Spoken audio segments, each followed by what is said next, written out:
Halo adik-adik, ketemu lagi di konten Saurus. Hari ini kita akan belajar di video pembelajaran kelas 6, bab 4, topik A, yakni hubungan antar negara.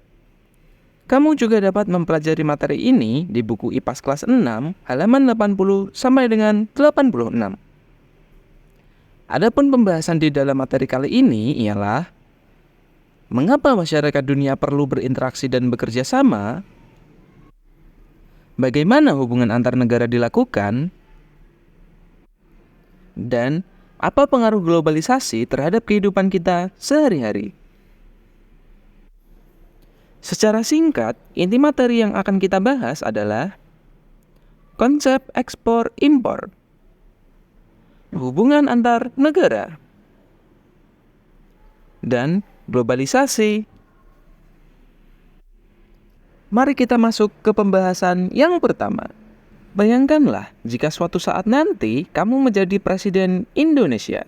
Ketika kamu menjadi presiden, rakyatmu sangat menggemari ikan tuna, sehingga kamu memerintahkan para nelayan untuk lebih sering menangkap ikan tuna. Tiba-tiba, produksi ikan tuna di Indonesia meningkat sangat pesat dan kebutuhan ikan tuna di dalam negeri terpenuhi. Namun, ternyata produksi ikan tuna masih terus meningkat sehingga melebihi kebutuhan. Kira-kira apa yang harus kamu lakukan sebagai pemimpin negara?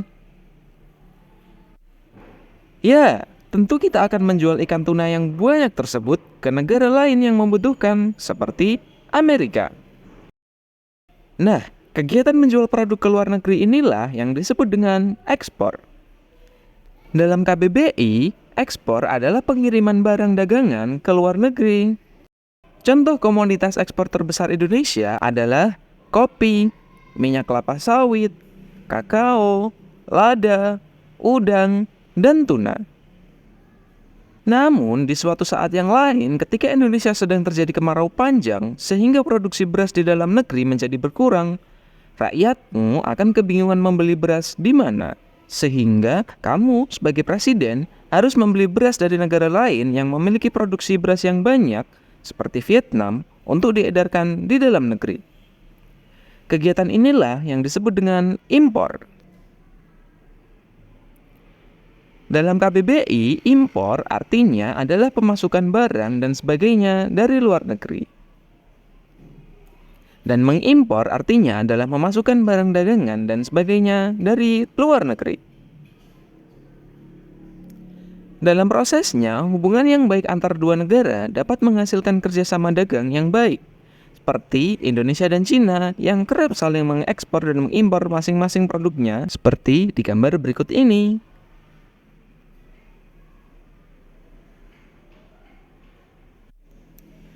Dalam perkembangannya, hubungan antar negara tidak hanya berkaitan dengan urusan perdagangan saja.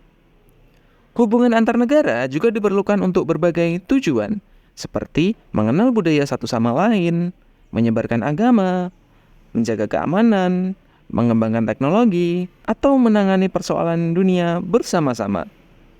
Dengan semakin mudahnya hubungan antar negara terjadi, semakin cepat pula globalisasi terjadi. Menurut KBBI, globalisasi adalah proses masuknya ke ruang lingkup dunia. Artinya, globalisasi berarti proses masuknya informasi, pemikiran, gaya hidup, dan teknologi ke ruang lingkup dunia. Contohnya, kamu saat ini yang mungkin sedang duduk di ruang kelas atau di rumah dapat menonton berbagai konten pembelajaran dari berbagai tempat di dunia.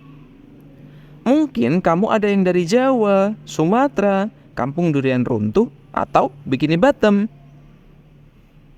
Batas-batas geografis sudah tidak terlalu penting karena kita semua dapat menerima berbagai informasi dari teknologi yang sudah kita genggam. Globalisasi juga terjadi di berbagai bidang seperti bidang ekonomi, politik, dan budaya. Di bidang ekonomi, globalisasi mempermudah pertukaran barang, jasa, dan modal antar negara-negara. Kita bisa melihat bagaimana platform belanja online memungkinkan kita untuk membeli produk dari luar negeri hanya dengan beberapa klik saja. Di bidang politik, globalisasi membuat negara-negara semakin saling bergantung dalam menjaga perdamaian dan stabilitas dunia. Organisasi internasional seperti Perserikatan Bangsa-Bangsa atau PBB membantu negara-negara bekerja sama dalam menghadapi tantangan global seperti perubahan iklim dan krisis kesehatan. Di bidang budaya, globalisasi mempermudah pertukaran budaya antar negara.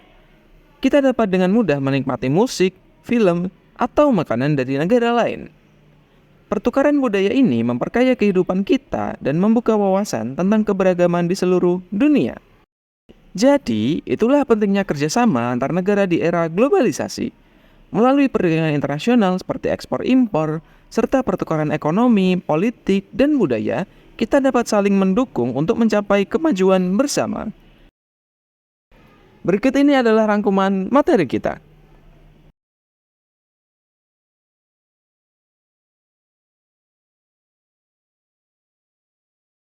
Terima kasih sudah belajar bersama. Jangan lupa untuk klik like, share, dan subscribe agar kamu tidak ketinggalan video pembelajaran lainnya.